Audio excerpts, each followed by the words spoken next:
Hey, what's up guys, Saintsfan back again with another GTA 5 video, and today I'm talking about the top 5 ways to make money in GTA Online. This is a question I always get asked: what are the best ways to make money? How can I make money quickly? And over the past few years I have made a few guides, and I'll link those in the description if you want to check them out. But this one will be a more up-to-date video since it does include the import-export DLC, which came out in December of last year. Before we do hop into the guide though, I have a quick message for you guys about this awesome mobile game called Mobile Strike. I'm sure you probably have heard about it, or at least have seen the commercials. It's one of the most popular games out there for your phone, and it's actually pretty cool. You get to build a base and basically play through a modern war. It's one of those games you could really get addicted to, and you find yourself playing whenever you have free time. The best part about it is that the game is free to play, so there really is no reason not to try it out and download it. So there will be a link in the description. It works on Androids or iPhones, doesn't matter what phone you have. But click the link, install the game, and check it out since it is free. It'll only take a few seconds, and you never know. This might be the game that you play whenever you find yourself bored and have nothing to do. Anyway, now into the top 5 ways to make money. Let me know in the comment section if you guys want me to do an updated money efficiency guide. I did one probably about a year ago, and at the time I think you can make around 250k per hour with it, but since there's been so much updated or so much added to the game over the last year, that is around, I believe, 400 something thousand per hour. So if you want me to do that, just let me know in the comment section and with a like on the video. Before we hop into the top 5, I also want to talk about a few things, a few ways you can make money, but just that aren't good anymore. The first way being missions, contact missions at the beginning of the game, and honestly, a good way into the game. They were one of the best ways to make money because they were fairly easy to do. You can complete most of them in a few minutes with the buzzard, and it was mindless work basically because you just got in the buzzard, you killed some things, boom, you got money. But they're not very good anymore, at least compared to the CEO stuff, the VIP stuff, the import-export stuff. There's just a lot more that you can get out of those than you can out of contact missions. So contact missions we're not going to talk about, and I would not do them unless you're super low level and that's all you can do. The next up, the daily objectives. These at one point in time were a fantastic way to get money super easily. I mean, if you did, I forget what the amount was, but if you did them each day for 7 days, you'd get like $100,000. And if you did them each day for a month, you get like $500,000. And considering most of them were something like go to the Pay and Spray and buy an upgraded item, you know, people did that really easily. But nowadays, that doesn't really work because a lot of the daily objectives require you to go play a capture, or go play a last team standing, or go play some mode that no one plays, so you're going to be spending 30 minutes of your day just trying to find a game to actually get in it. So that's why daily objectives just aren't that good anymore. I mean, I guess if you have friends that will help you, then it might be better, but I would just say to not do the daily objectives. It's not worth it anymore. And then the last thing we'll talk about before we get into the top 5, biker missions. These, in theory, could have been amazing, and I like the idea of them. I like the idea of passive income where you just you set it up, get it started, and then you go about your day and it makes money for you. But the problem I have with these stupid biker missions is the way that you have to deliver and sell the goods. They give you the slowest vehicles, and it's so frustrating and so annoying because you got people coming after you, and I don't like the biker missions. You might like that kind of stuff, but maybe you're insane because it drives me insane when I have to get in a Post-it truck and drive from like Paleto Bay to Los Santos and deliver 10 different things in 30 minutes. It's just, I absolutely hate that. While the money's not bad, and while, again, you're not really doing anything while the money's going on, I cannot get over that part. So that's why I'm not including it in this list. Now, number 5, in the top 5 ways to make money, heists, or at least the heist finale. This, I think, is a given, and it's still one of the best ways to make money. And there is a glitch out there that allows you to constantly replay the heist finale. I won't be showing that. You can do some research if you want to figure out how to do that. The one method that a lot of people used, the Armored Kuruma, unfortunately was patched recently. So if you are going to be doing that glitch, you're going to be on your motorcycles, which means the cops can shoot you, which means you'll lose money along the way. So you got to be careful there. But heists are still one of the best ways to make money, especially if you have a group of 4 friends or 3 friends that you can do these heists with.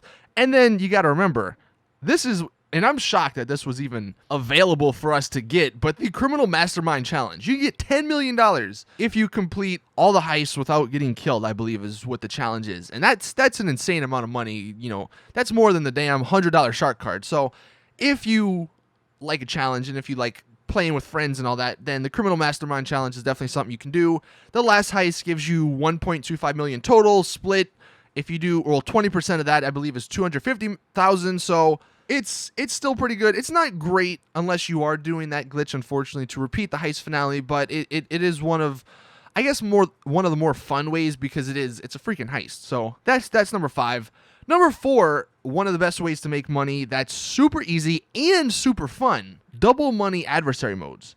And I know adversary modes, I've said on multiple occasions I don't like them, and I don't like them. But I will give Rockstar credit because even though no one likes them, people still play them because of the double money. Now, you have to pay attention to which ones are on double money, but most of the time when there's a new adversary mode that comes out, they usually give it, 1 week or 2 weeks of double money, and you can rack up some cash on that. And yeah, you got to win, which I guess is one of the only negatives to this. You have to do good, you have to win to get the double money, or to get a lot of money in this. But at least when the adversary modes come out, most of them are fun for a few days, then they get old. So if you want to cash in on that, definitely go about, or definitely pay attention and definitely do and play these adversary modes when they have double money, because you can get, I don't have there's no set number, but I've seen pictures of people getting 200 something grand just from one adversary mode, which maybe lasted 20 something minutes. So you can get a lot of money pretty quickly while playing with friends and having some fun. Third up, CEO missions. Now, I'm not a fan of CEO missions, but CEO missions are by far one of the best ways to make money in this game. The reason I'm not a fan is because of how much you can lose. If you don't know, you have to purchase crates, which you then go out and get. Then you have to bring them to your warehouse, and then you sell them. But along the way of getting the crates and selling them, people can blow you up. And I don't like that, because if you do have a crate, a full warehouse, and you're going to sell it and someone blows you up, that's so much money lost and so much of your time lost. And I don't like that about it. So that's why it's that number 3 for me. But if you do appreciate that, then you can get a lot of money, because just doing some math, a full warehouse, it sells for $2.2 million.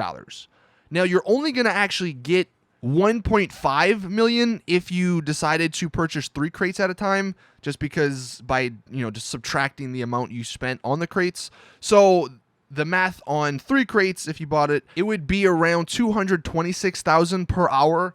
And just for instance, if you wanted to do the crates solo, and if you wanted to just purchase 1 crate at a time, you would receive more. You would receive 1.9 million as opposed to 1.5 million. But per hour, that only comes out to 132,000 because it takes so much longer. So CEO missions are probably one of the best ways to make money if you have a solid group of friends that don't care about getting paid, because bodyguards don't make any money. But that's CEO missions. You can make a decent amount, but there are a lot of negatives to it. Number 2, this is something that's really helpful, and especially if you're a solo player, VIP jobs. And the reason I say if you're a solo player is because you can do these in invite-only lobbies. So you don't have to deal with other people trying to kill you. You don't have to deal with Hydra griefers or anything. That's the best part about the VIP jobs. And there's actually some really great ways of taking advantage of the way the VIP jobs work. There's actually this wave method. That's what it's called. And I made a video on it probably a few months ago, but you can earn up to 210,000 per hour doing this wave method. You start off by playing and completing Headhunter, and then you wait for the cooldown to expire. Once it expires, you start and complete Hostile Takeover, then you wait for the cooldown to expire again. Then you start and complete Headhunter, then you wait for the cooldown to expire a third time. But now you should be able to run Sightseer, Headhunter, and Hostile Takeover in that order in succession without any cooldown timer in between. So you can do 3 back-to-back VIP jobs, which that's where you make all the money. And then you wait for the cooldown timer after you do Hostile Takeover, and then you repeat those steps. So the VIP jobs are a really great way to make a decent amount of money. It's not a lot, but considering the advantages of playing in invite-only lobbies and doing stuff back to back without a cooldown timer, then I think it's a pretty great way to make money. That's why it's at number 2. And then number 1, the import-export DLC. I think most people will guess this. This is the best DLC ever simply because of this reason. You can make around 250,000 per hour if you're selling a top-end vehicle every 20 minutes. And it's so awesome to actually drive a fast car when you're selling stuff. Because that's the problem I had with the biker stuff. That's the problem I have with the CEO stuff. You always get these slow vehicles. So with the import-export stuff, they fixed that, and boom, you're driving supercars around. So that's what makes this fun. Now, doing some math, letting you guys know how much money you can make with the import-export DLC. Like I said, per hour, it's around like 240 to 250,000. Just because you get 80,000 per selling each top-end car, and if you do that 3 times per hour, that is 240,000 because you have a 20-minute wait or 20-minute cooldown after you do sell a top-end car. Now, there is a way where you can just get top-end cars in your vehicle warehouse, and the way you do that, first, you actually have to fill it up with the standard and the mid-range vehicles. So once you have, I think it goes up to 32 or 20-something with the standard and the mid-range, then what you can go ahead and do is when you go to your CEO office to source a vehicle, it should only give you top-end cars, and that's actually how you can just sell top-end cars and make the most out of this. Now, what makes the import-export DLC awesome, when you go ahead and sell vehicles, if you have more people in your CEO organization, that means you can sell more cars. So just for instance, we're going to take a 2-hour window or a 2-hour period of just selling top-end cars. This is all hypothetical because sometimes you'll run into people and you'll lose some money there, but in a perfect world, in a perfect scenario, if you're just the CEO and you're solo, so you're selling 1 car at a time, in a 2-hour period, you will get roughly $480,000 in profit. If you have 1 bodyguard, so if you have another friend, so you're selling 2 cars at a time, then in that 2-hour period, you will be receiving $640,000 per those 2 hours.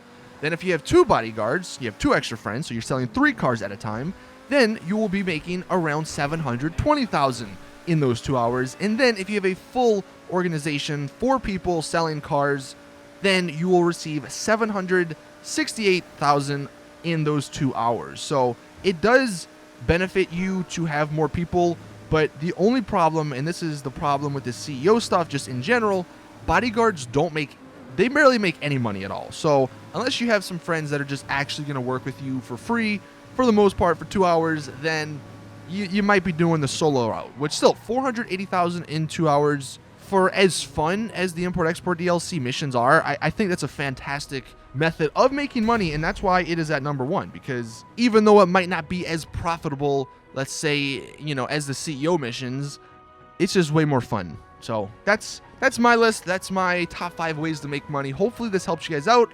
Like I said, if you want me to do an updated efficiency guide, then I will definitely do that this week. Just let me know in the comment section or with a like on the video. But if you did enjoy, I would appreciate if you did drop the like and then subscribe for more awesome GTA content. As always, I will see you guys in the next one.